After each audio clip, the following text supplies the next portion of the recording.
Virgin Most Powerful Radio, sharing the gospel with clarity and charity.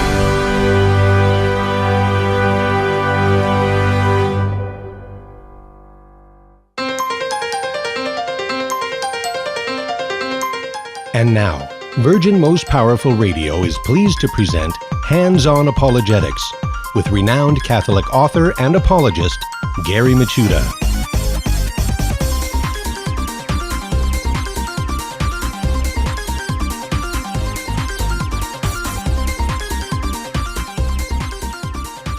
And it's good to be with you.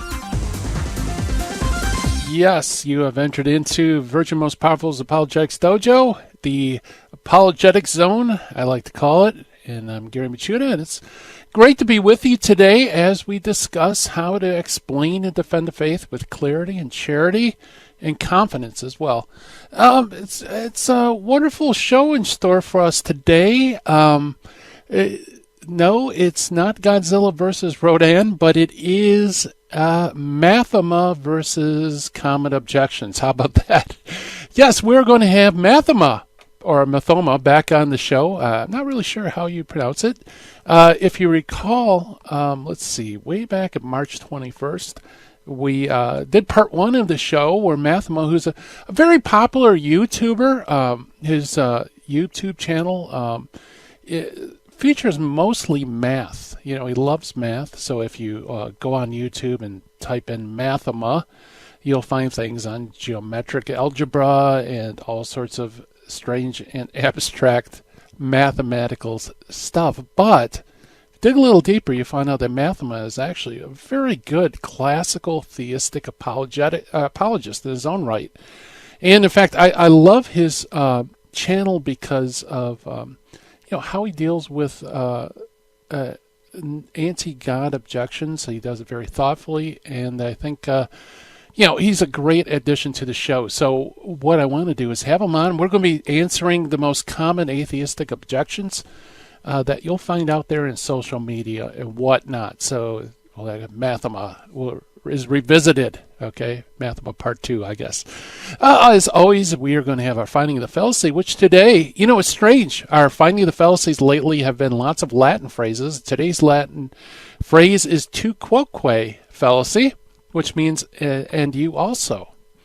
So we're going to talk about that fallacy. Also, the Meet the Early Church Father today is Tatian the Syrian.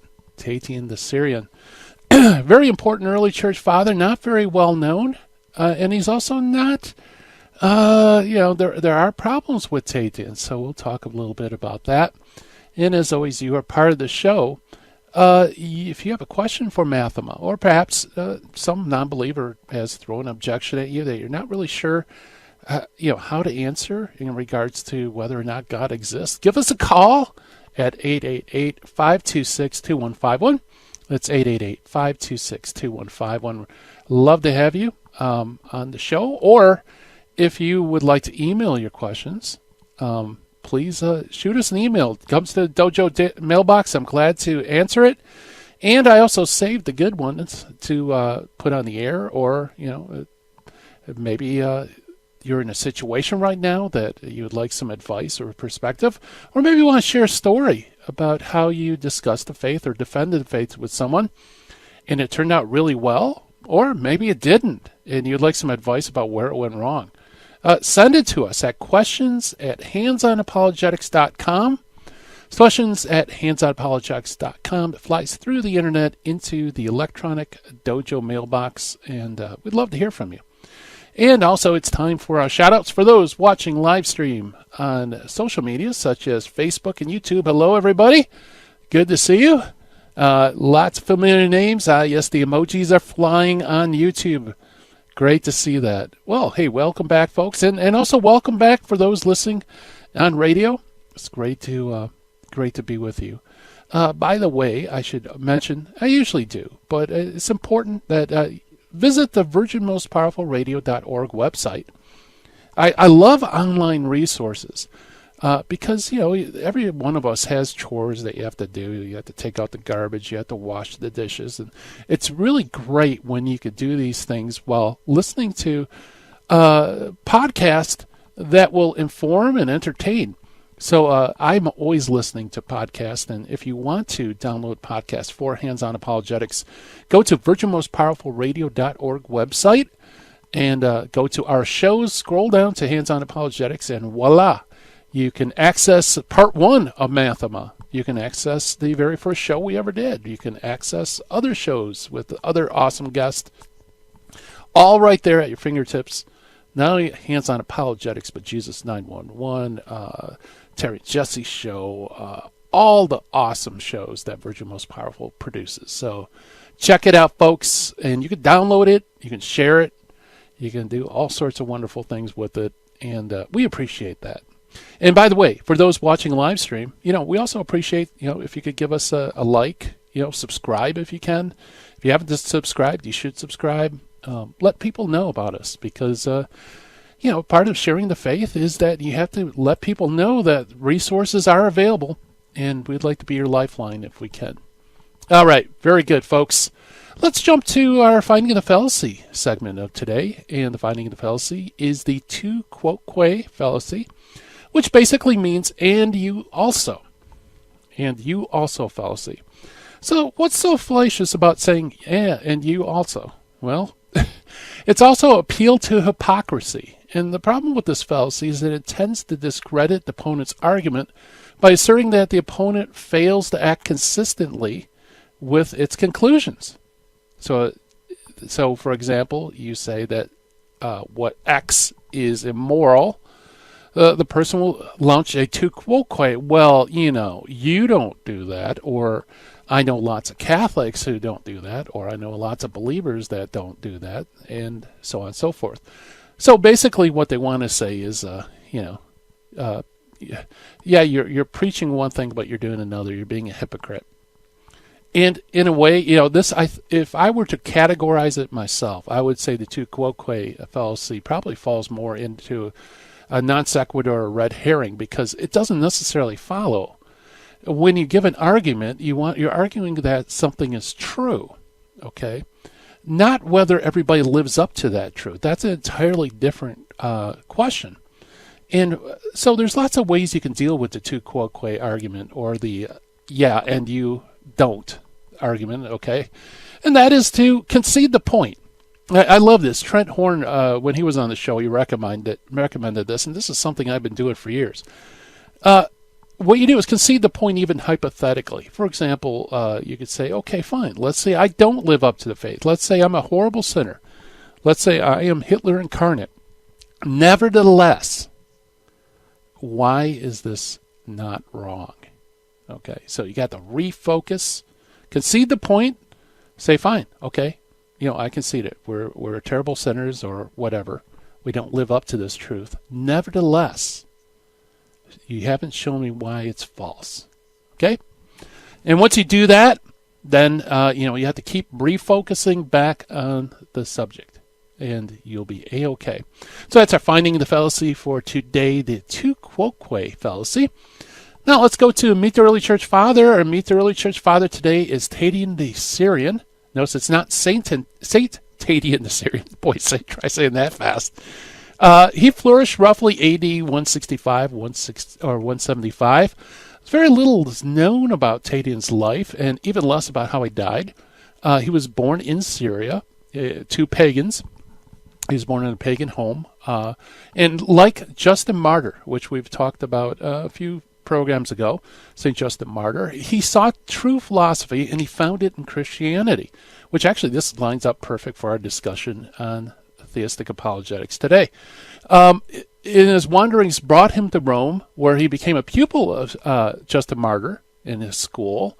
But whether he was already a Christian before then or not, we really don't know. Tatian was all things an extremist, and here's where it's the fall of Tatian. He returned to the East around the year 172 AD, and he founded his own Gnostic sect of Ankratites, known as the Aquarii.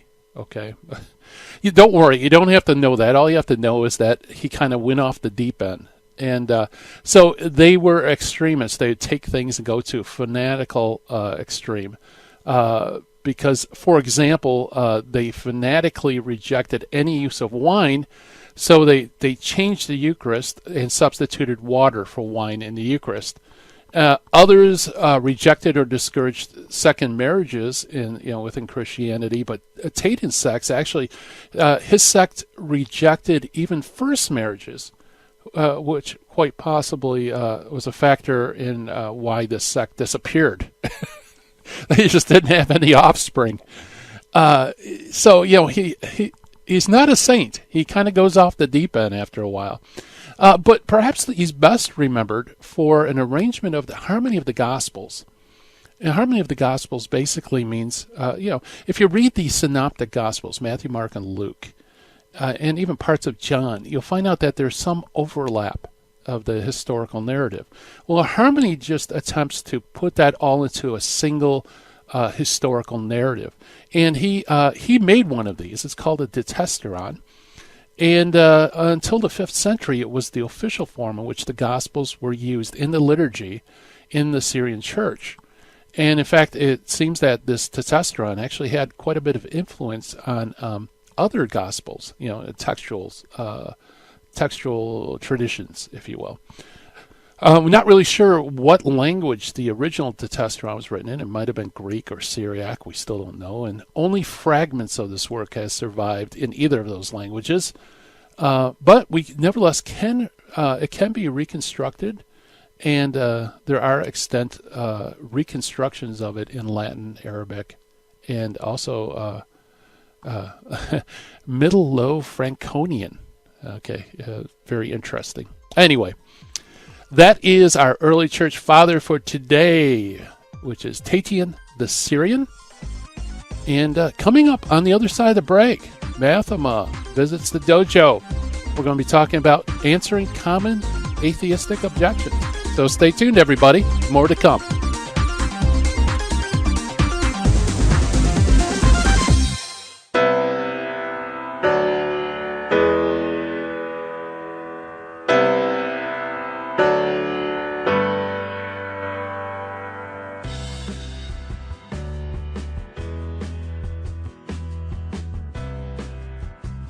This is Terry Barber inviting you, all the men, to a men's conference June 15th at the Sacred Heart Chapel.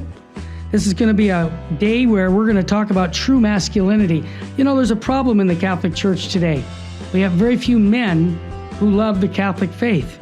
And I know a lot of the wives that I'm listening to right now saying, I want my husband to be on fire for the faith. Send him to the men's conference. Your son, send him to the men's conference by going to virginmostpowerfulradio.org or call 877-526-2151. That's June 15th. When your husband comes back from this conference, or your son, they're going to have a different view about their Catholic faith, because they're going to meet 3 men who love Jesus and his bride, the church, and are going to instill in them a love for Christ and his church, the Eucharist, Our Lady.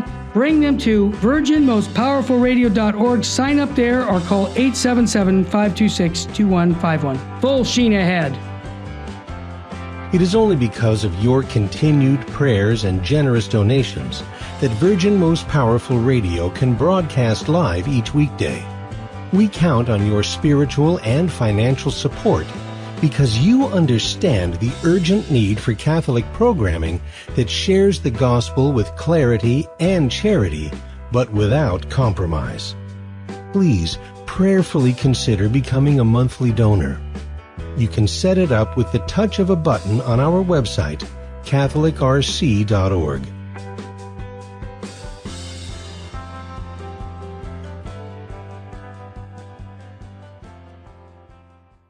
Buying or selling your home or your business property? This is Terry Barber. Real Estate for Life underwrites the Terry and Jesse Show. And they can connect you to one of 900 pro-life real estate agents around the world. And when they receive their referral fee, they will give 80% of it to a pro-life organization. Wow! That's 80%! realestateforlife.org, 877-LIFE-US1. Now, back to Hands-on Apologetics with Gary Machuda. If you'd like to join the conversation, call 888-526-2151. Here's Gary. And welcome back, everybody. Hands-on Apologetics. Well, when we're surfing on the web, watching YouTube, hitting our social media, sometimes we're bombarded with objections by people that don't believe in the existence of God. You know, objections like, is it true that there's no evidence for the existence of God, or who made God, or some other thing? Well, our guest today is what I believe is a person who has done an outstanding job in the area of social media, considering and responding to atheist claims that God doesn't exist. And the name is Mathoma. It could be Mathoma or Mathoma. I prefer Mathoma personally. He has a wonderful YouTube channel. Please check it out and subscribe, folks, because there's lots of great information. And we're going to continue our discussion about answering common atheistic objections. And by the way, the first one, part 1, is March 21st broadcast. So Mathoma, welcome to Hands-on Apologetics. Thanks for having me back. Yeah, I hope you'll forgive me if I'm putting the accent on the wrong part of the word. Oh, that's fine. Like I said last time, it's a made-up name, so either stress is fine with me. Okay, I prefer that way because, like I said, it sounds more like a Godzilla, a person in Godzilla. You know, Mathoma versus error. I love it. Well, hey, we went through several objections last time you were on the program, and we can maybe just remind the folks about those, and maybe just give a really small thumbnail sketch of how one could answer it. For example, many times atheists claim that there's absolutely no evidence for the existence of God. What's a good short retort to that? Well, like I was saying last time, one ought to be suspicious of whenever someone says there's absolutely no evidence for such and such, there's absolutely no evidence for X. And that usually what it means is that the sort of evidence that they're looking for, the evidentiary standard has to be put into question. And we have to first ask what they mean by evidence, first of all. And like I was saying before, that it's a bit hyperbolic to claim, first of all, that there's absolutely no evidence for such and such. For even if that X statement, there's absolutely no evidence for such and such, even if that's true. But even if that were false, there's still some, at least minimal evidence for at least false statements. Like I was saying last time, Right. No one believes that the Earth is flat here, but there's at least minimal evidence for it. You could just look out the window and then take a look. So you have to be a little suspicious when you claim there's absolutely no evidence for X. And what one ought to do is ask the objector what they mean by evidence. Right, exactly. Yeah, so I mean, there's evidence, but, you know, perhaps we're not looking at the evidence correctly. Maybe we're not drawing the proper conclusions, but nevertheless, there is evidence. Otherwise, there wouldn't be a claim. Right, and like we were saying last time, perhaps the objector by evidence means something like, there is no empirically verifiable experience that I can point to for the existence of God. But that in itself, we have to go over what exactly we mean by God. Because by God, we don't mean some sort of corporeal reality that you can just see, like the color of it or such and such, some sort of physical reality. By God, we mean the most metaphysically primal reality, the most fundamental reality, and the subsistent act of existence itself. Now that is not, strictly speaking, empirically verifiable. That's something we know through, say, philosophical argumentation and the work of the intellect, properly speaking. Okay, very good. Yeah, and that kind of answers another objection that we treated last time, namely, who made God? And that I could just go one further and say I reject all gods, small g and big G. Because if you're talking about the most fundamental, most basic, most foundational thing, or existing thing, then, you know, who made the most fundamental, foundational thing doesn't make sense. Right. The question doesn't even make any sense. Basically, what you'd be asking is, what's more fundamental than that which is most fundamental? Right. Or what well comes before the first in the order of reality, you know? Yeah. Very good. Well, hey, let's move into some new territory then. Now, I think you'll have to give us a little bit of background to this one, but I've heard this as well.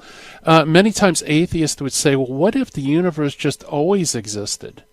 What's the nature of this claim? What are they trying to get at? Well, you're probably aware of this, and your audience is probably aware of this too. There are many philosophical arguments for the existence of God, and there's one in particular that I think is more familiar to someone who's making this objection, which would be the Kalam cosmological argument, Okay. which seeks to prove through philosophical argumentation that the universe had a beginning in its existence, that it's finite in duration, as opposed to being, infinitely old. And as we were going with this last time too, the Kalam argument runs like this. The first stage is whatever begins to exist has a cause of its existence. And stage 2 is to show that the universe actually began to exist. And so the conclusion is the universe has a cause of its existence. And then there are further arguments that you would show to say that cause is what we call God. But that is but one argument for the existence of God. It's not, strictly speaking, the mainstream, at least to my knowledge, in the Catholic philosophical tradition. So the atheist is under the impression that in order to deflate all arguments for the existence of God, one just has to say, well, what if the universe is eternally old? What if it just never began to exist?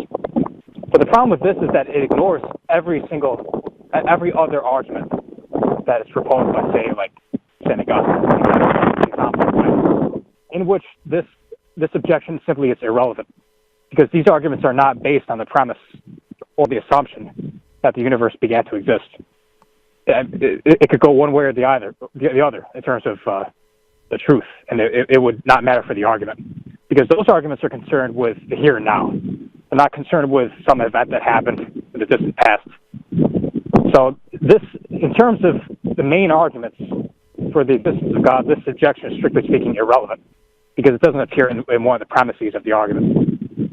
Okay, so it's only aimed at the Kalam argument, which the second premise is that the universe had a beginning, but that's a problem for the Kalam argument. It doesn't apply to all the other classical proofs for God. Is that correct?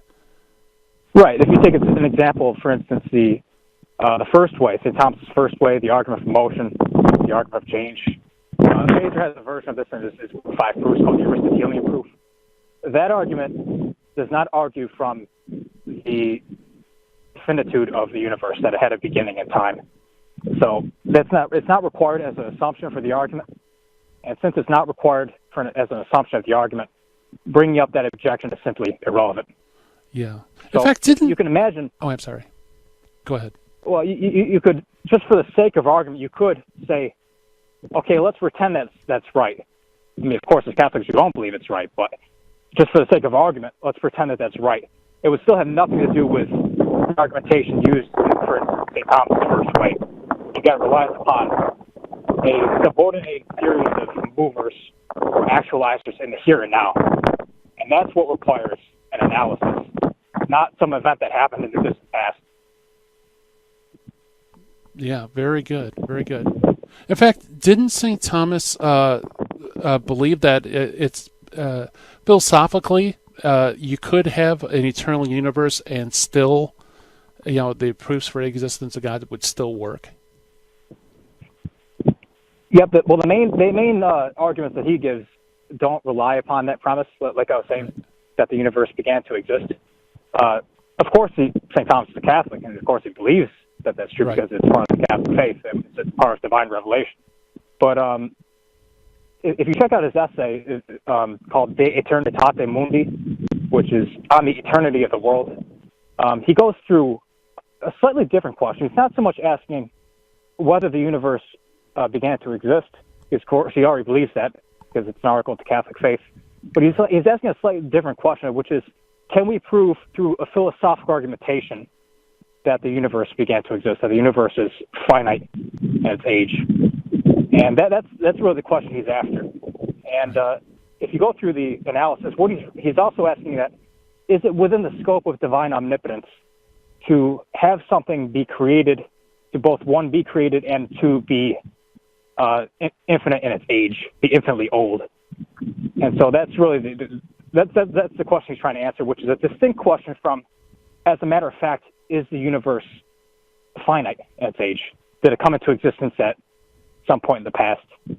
And so St. Thomas, he comes out saying that we cannot prove through a philosophical argumentation that the universe began to exist. Although, as I said, of course, he believes it's from the Catholic faith. But there's some controversy on what position one ought to take on that second question, whether we can prove through a philosophical argument that the universe began to exist. Famously, St. Bonaventure takes the opposite position. He thinks that we can prove through a philosophical argumentation that you cannot traverse an infinite series of events, and therefore the universe had to come into existence at some point in the past, and we can prove it through philosophical argumentation. So that's more of the question that St. Thomas is interested in that paper. Yeah. Now, who today proposes the Clom argument or Clom-like arguments? Is there any people that would know from through social media, for example? I think the thinker that people most often associate with the Clom nowadays is William Lane Craig. Right. You often see him in debates on YouTube. I think he had a debate with Christopher Hitchens, who's one of the new atheists. But I think Craig is one of the big defenders of the Clom cosmological argument nowadays. Yeah, I agree. And so I'm just curious. I know it's off topic, but what's your personal thoughts on it? Do you think the Clom argument holds water or not?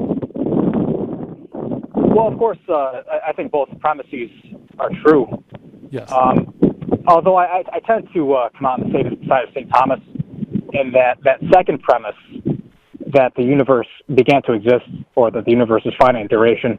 I do think that as a matter of philosophical argumentation, I don't think philosophy or natural reason on its own can prove that. But of course, we accept it as a truth of the Catholic faith. Right. But I must admit, I'm a little bit agnostic on the position because I do want to check out St. Bonaventure's argument too.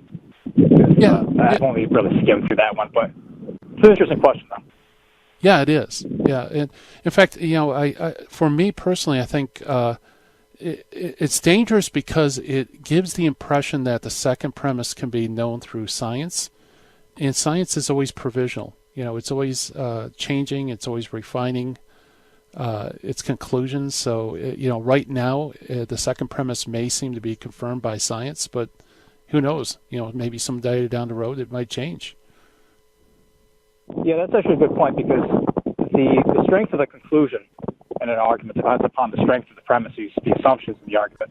And so if the assumptions are probable, and if they don't reach the level of certainty that, say, the argument for change has, then the conclusion has a little bit weaker. So that's why I actually prefer some of the arguments from St. Thomas, for instance, over the Clom. Very good. We're talking with Mathoma about answering common objections. Stay tuned, everybody.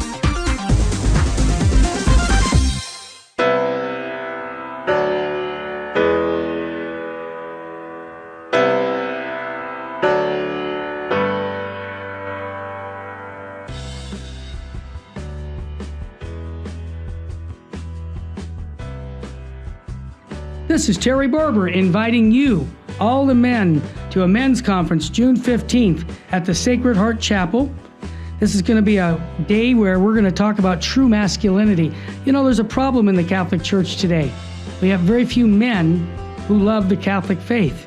And I know a lot of the wives that I'm listening to right now saying, I want my husband to be on fire for the faith. Send him to the men's conference. Your son, send him to the men's conference by going to virginmostpowerfulradio.org or call 877-526-2151. That's June 15th. When your husband comes back from this conference or your son, they're going to have a different view about their Catholic faith because they're going to meet three men who love Jesus and his bride, the church, and are going to instill in them a love for Christ and his church, the Eucharist, Our Lady. Bring them to virginmostpowerfulradio.org. Sign up there or call 877-526-2151. Full sheen ahead. It is only because of your continued prayers and generous donations that Virgin Most Powerful Radio can broadcast live each weekday. We count on your spiritual and financial support because you understand the urgent need for Catholic programming that shares the gospel with clarity and charity, but without compromise. Please prayerfully consider becoming a monthly donor. You can set it up with the touch of a button on our website, catholicrc.org.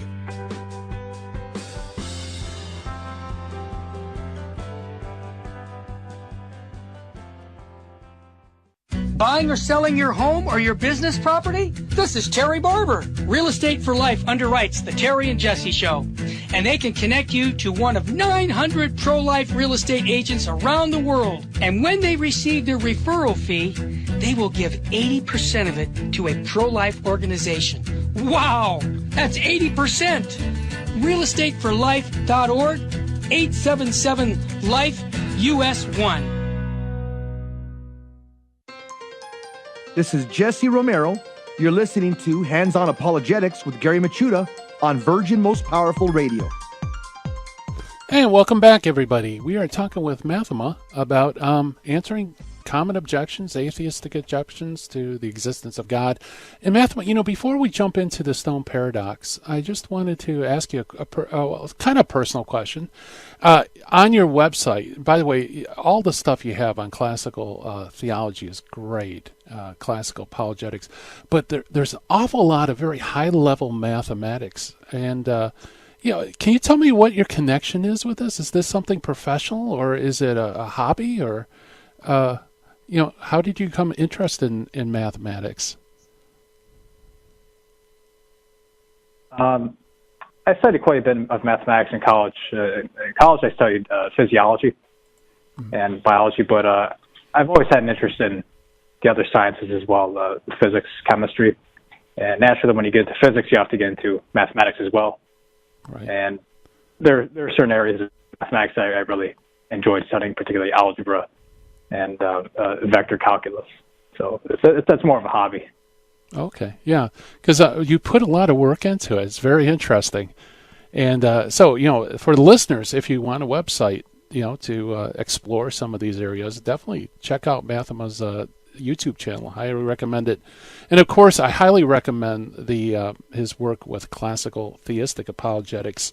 So why don't we move to our next objection? And essentially, this is known as the stone paradox. Could you explain that a little bit to us?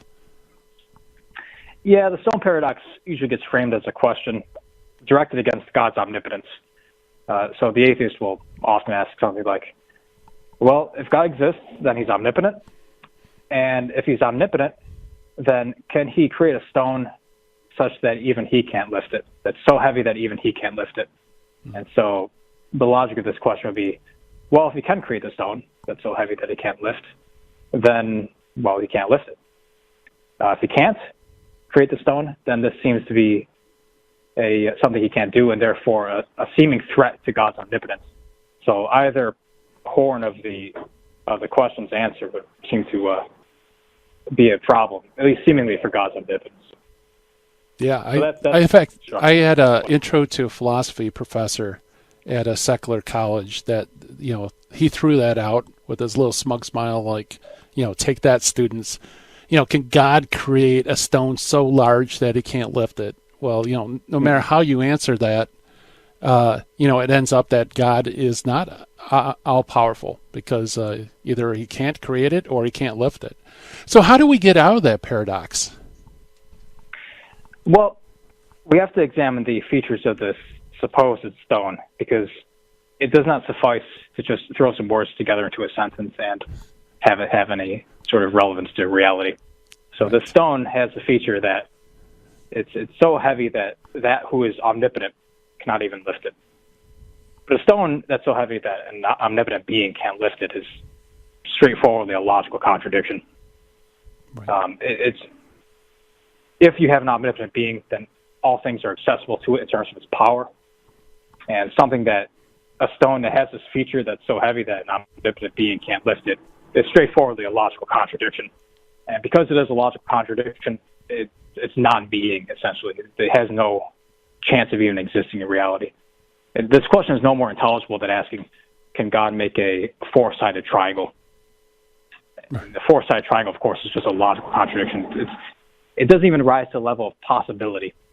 It's just a straight up contradiction, and therefore is simply nothing. It's non-being. Yeah, it's gibberish. Yeah, it's just a bunch of words put together that doesn't describe anything. Yeah, very good. One way I went about it, which I think is what you say, is that, if you define terms as, if God creates if the infinite God, which means no limits, creates a stone with how does it work? Creates something that has no limits, it'd have to have even greater than no limits for an infinite God not to. Yeah, you're right. I mean, no matter how you cut it, it just doesn't make sense because, for one thing, the stone would be created. God is uncreated. I don't know. It's somewhere down there. You strip it away, and you come up with it's impossible for that to happen. Like you said, it's verbal solid. It's there's no coherence to it. Yeah, the very stone in question, like I was saying, it doesn't even rise to the level of possibility. Like you can imagine all sorts of possible things that don't happen to exist, like phoenixes or dragons, for instance. Like there's no contradiction in the thought or the essence of like a dragon or a phoenix. So those things are possible, even though they're not actual. At least as far as I know, they're not actual. But those are at least at the level of possibility, things that could be actualized. But the problem with things like stones that are so heavy that even an omnipotent being could not lift, these are straightforward logical contradictions. And as such, they could not even possibly exist. So they don't even rise to that level of possibility in terms of existence. I mean, like I was saying, this is no more sensible than asking, can God create a four-sided triangle? Which doesn't even rise to the level of possibility either. Right. Yeah, very good. How about this? The universe could be self-sustaining, so there really is no need for God. How would you answer that? Well, here's the thing. A lot of the classical arguments for the existence of God, they have a couple of different stages. First, we aim to demonstrate the existence of necessary being, or that which just has its existence a se, or totally in itself and not by way of another. But this objection seems to concede to me, or to the theist, that there is such a thing already. There is such a necessary being already. But the atheist just identifies it with the universe itself. And so really he's a pantheist at this point. So that's actually the first stage of the argument that he's seemingly conceded to me. But then what we have to do is, in the second stage of these arguments, we have to kind of go through what it means to be necessary being, to have your being a se, or totally in yourself. And that requires being uncaused in all senses of the term. Uncaused means no composition of parts, because composition of parts requires a concurrent composing cause, which gets us to the conclusion that this necessary being must be absolutely simple, it has to be devoid of parts. Another implication of being totally uncaused means it has to be totally without change. It can't have any sort of potentialities that are latent within it, just awaiting actualization, which gets us to the conclusion that this necessary being has to be immutable. And those two, the immutability of necessary being and the simplicity of necessary being, are two attributes that you can see immediately that just cannot be identified with the universe as a whole. And so the universe cannot be this sort of self-sustained necessary being. Right. Yeah, so if something is composed of parts, then it can't be the most fundamental, the most basic, most foundational thing, because there has to be something keeping the parts together as they are, right? So it kind of points to an even deeper, more fundamental cause. Right. Any sort of reality that's made of parts, or that changes, or that could possibly not exist, these are all marks of contingency, as opposed to necessary being. And as such, they cry out for a more fundamental cause. And the universe is no different, really. It's composed of parts. It changes. It could possibly not be. And therefore, it cries out for a more fundamental cause that's not itself the universe. And so the universe, just based on its features, which we see just through our sense experience, it cannot be this sort of self-sustained being that the pantheist now wants to say. is true. So we have to dig a little bit deeper into reality for the cause which transcends the universe. Yeah, this seems to be echoing kind of the universe always existed argument in a way.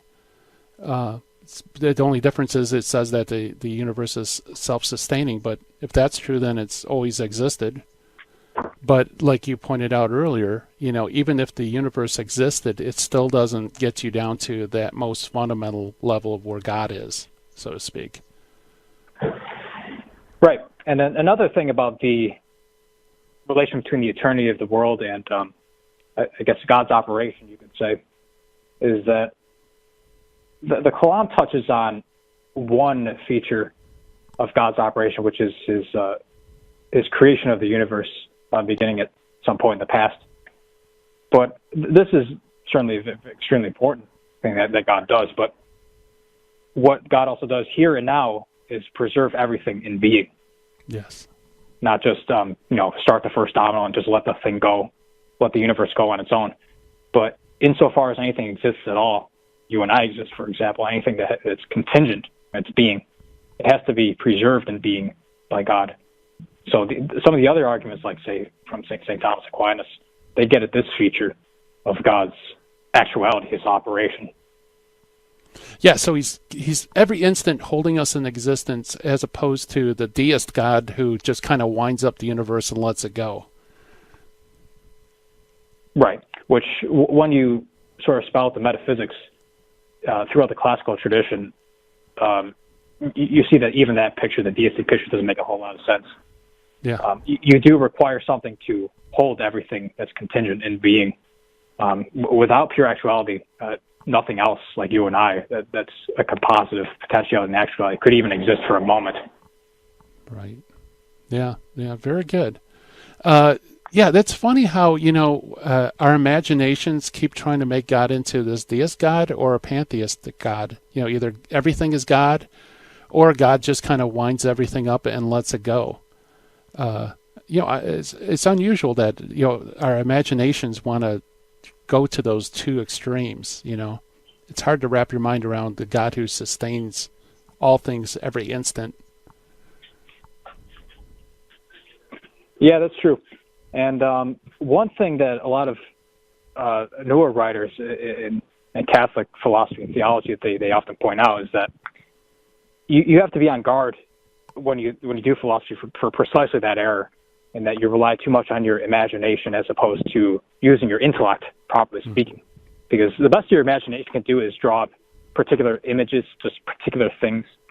But what your intellect can do is reason through arguments, through universals, through things that are the most abstract and general features of reality, whereas the imagination's kind of stuck at these particulars. So when we're doing philosophy, you have to use your intellect. Yeah, very good. Excellent. We're talking with Mathoma about answering common atheistic objections. Stay tuned, everybody.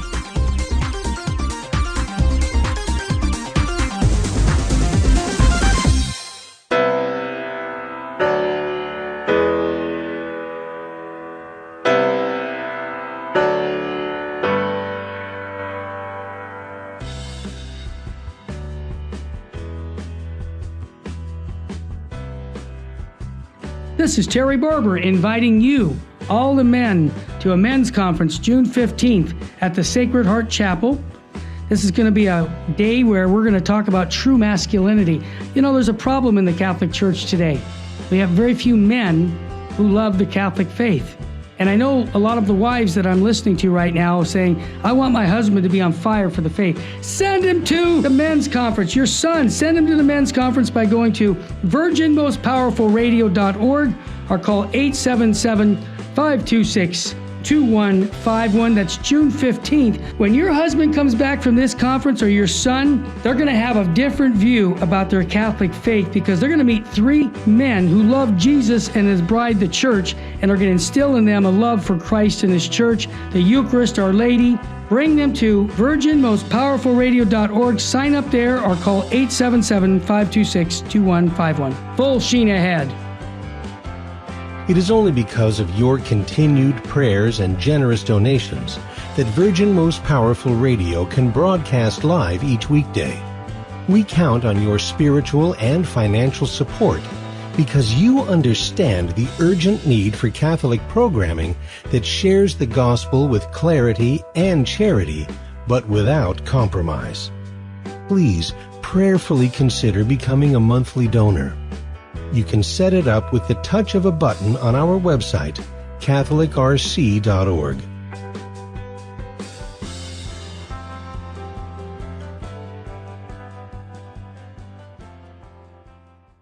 Buying or selling your home or your business property? This is Terry Barber. Real Estate for Life underwrites the Terry and Jesse Show. And they can connect you to one of 900 pro-life real estate agents around the world. And when they receive their referral fee, they will give 80% of it to a pro-life organization. Wow! That's 80%! realestateforlife.org, 877-LIFE-US1. Now, back to Hands-on Apologetics with Gary Machuda. If you'd like to join the conversation, call 888-526-2151. Here's Gary. And welcome back to Hands-on Apologetics. We are talking with Mathoma, who is a YouTuber, has a very popular channel that focuses not only on advanced math, but also on the classical theistic arguments for the existence of God and other issues as well. And we're going through a pecking list of some of the most common atheistic objections. And now I think you'll agree with me, Mathoma, that this next one it's all over the place, not just on social media, but this idea that science has proved that God does not exist. Yeah, this seems to be, I suppose, a driving theme of the new atheist literature that came out, maybe starting 2005 or so, that somehow there was some sort of result in the sciences, say physics or chemistry or biology, which by itself proved that God does not exist, and therefore atheism wasn't just a sort of philosophical position, but it was the scientifically respectable position, because there was something in the sciences that just implied atheism. But yeah, there are many dimensions of this question we should probably go into. But the first thing to point out is that if you look at the major theories in the sciences, like if you take physics, for instance, if you turn to, say, quantum mechanics or general relativity or any of the other field theories, in not one of these portions of physics do we even have the question of God being addressed at all. I mean, these theories simply aren't about God at all. So one has to wonder what part of science these guys are pointing to that supposedly makes atheism not just a philosophical position, but somehow scientifically respectable. Yeah, right. There's no God there is no God experiment where you have a control group and be able to work out whether if the test comes through positive, or we can the equation comes out to a certain value, then we know God doesn't exist. There's just nothing out there like that. Right. To put it another way, God simply isn't a part of the subject matter of physics, of chemistry, of biology, of economics, or sociology, or whatever science you want to point to. God simply isn't in the subject matter of these sciences. You're not looking in the right place to answer this question. To put it yet another way, where you have to look to answer this question is metaphysics. Yeah. I mean, you shouldn't be looking to physics or chemistry to solve this question. The question of whether God exists is not a question that empirical sciences can answer, because they don't, simply because they don't study it. That's just not what they're interested in. So they don't sell the question one way or the other. It's metaphysics and philosophy that we have to turn to answer this question. Right. There's inherent limits to scientific investigation. For example, they can only investigate things that are quantifiable, right? Right. And this is something that we don't say of God. God isn't like a physical reality that you identify, right here, or some sort of material reality, or some sort of reality that exists in one place and for a certain duration. But like we've been driving at, God is pure actuality. He's necessary being, the substance and active existence itself. And these aren't things that you just locate somewhere in the visible world. is not some sort of physical reality you just identify, like you or me, for example. You just identify them right here and right now. So, like I was saying, God just isn't in the subject matter of these sciences. We have to turn to metaphysics to answer this question. Right. I think what lurks behind this objection is that misunderstanding that we talked about in part one of God being like a small g God, a feature within the universe, that like a Mr. God who's the strongest in the universe, the most intelligent in the universe, the fullest, the best behaved thing in the universe, and therefore that would kind of fall within the province of scientific investigation, since it's part of the universe, right? But we're talking about a totally different category of being. Right. We're talking about pure actuality here. We're not talking about some sort of exalted reality by degrees from us. We're talking about the transcendent God. We're not talking about some sort of uncanny reality that exists within the physical universe. David Bentley Hart came up with that expression, Mr. God, because it does show how the new atheists, they limit what we're talking about when we say God. I mean, if that's what we're talking about when we say God, that's some sort of exalted physical reality that's within the universe, then I suppose this would be amenable to scientific investigation, and people like Richard Dawkins would have a point when they say that the God hypothesis should be subject to test just like any other hypothesis. But unfortunately, that's not what we mean in the first place, so it's just irrelevant. Yeah, in fact, I remember seeing an atheistic video where the person said, "Well, how do you know that how do you know that you haven't gone to all the different universes and all the distant realities and haven't found a being that's even greater than what you call God?" And I thought, boy, that just completely misses the whole point. Because if you found something like that, it's not God, because we're talking like pure act, like you said, pure subsistent act. We're not talking about a thing in the universe. We're talking about the thing that upholds the universe.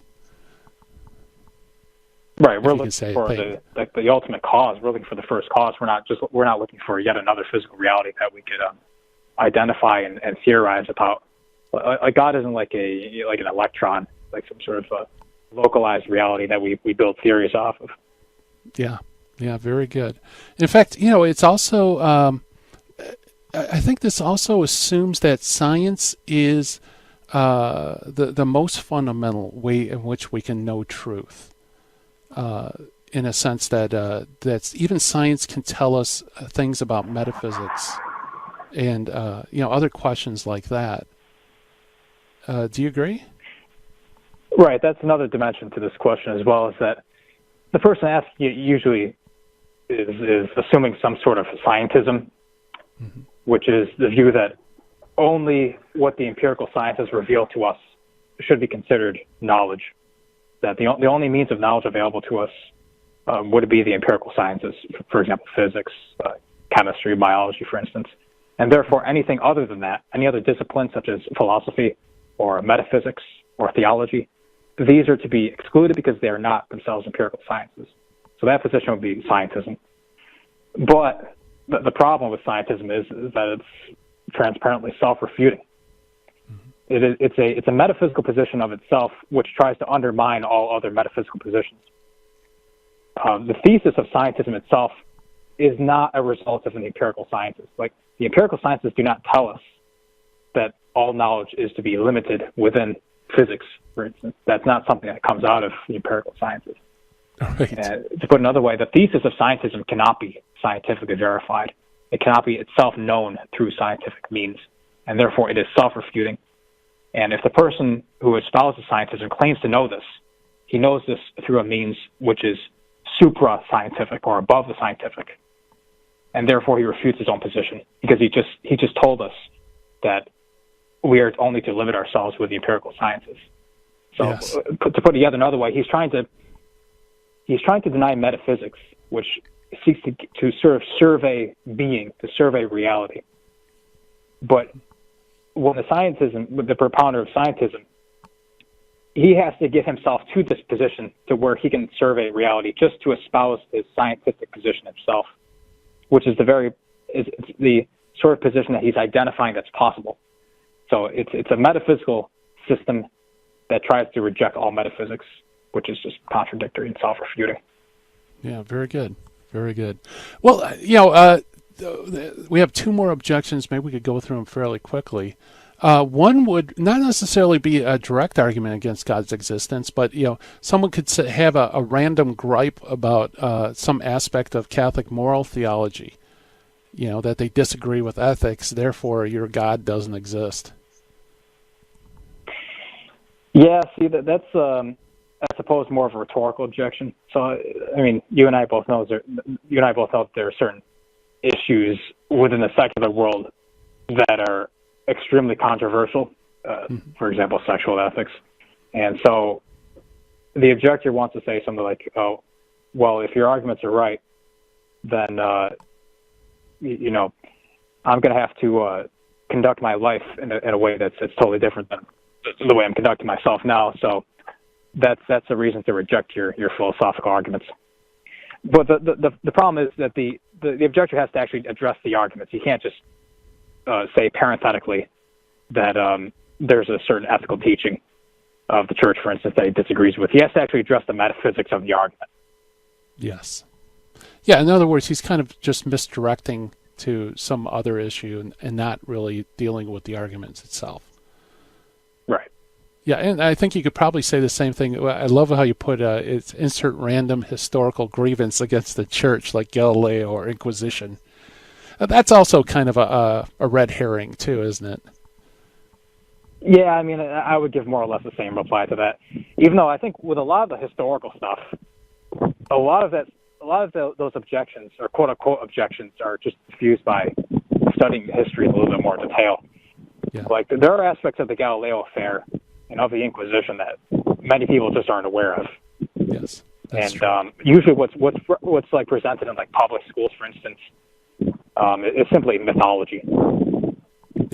Yeah, absolutely. So I think a clear understanding of history would diffuse about 90% of these objections, especially with Galileo and the Inquisition. Yeah, but I mean, even if you take the worst take on Galileo and the Inquisition and any other grievance, it still doesn't follow that there's no first cause and, subsistent being. It just doesn't follow. Yeah. I mean, it's just to, clamp down on these objections is that you have to ask them, which premise of the argument do you disagree with? Because these arguments have a number of different premises. For example, change is real. Whatever goes from potentiality to actuality requires an actualizer. There cannot be an infinite series of subordinated actualizers. So you have to ask them which premise, which stage in that argument do they disagree with. I mean, what they can't do is just go on these little filibusters about some sort of historical grievance they have against the church. They have to actually address the metaphysics of the argument itself. And if they don't, then they're not actually addressing the argument. They're just trying to fluster you. That's right. Very good. Well, thank you so much for coming on Hands on Apologetics. Thanks for having me on again. All right. Thank you. And that is Mathoma, ladies and gentlemen. Check them out on YouTube. Lots of great material on theistic apologetics, also mathematics. Coming up after a show is the dynamic duo of Talk Radio, Catholic Talk. It's Terry and Jesse show. And tomorrow, Paul Thomas comes into the dojo to talk about overcoming fear of going to confession.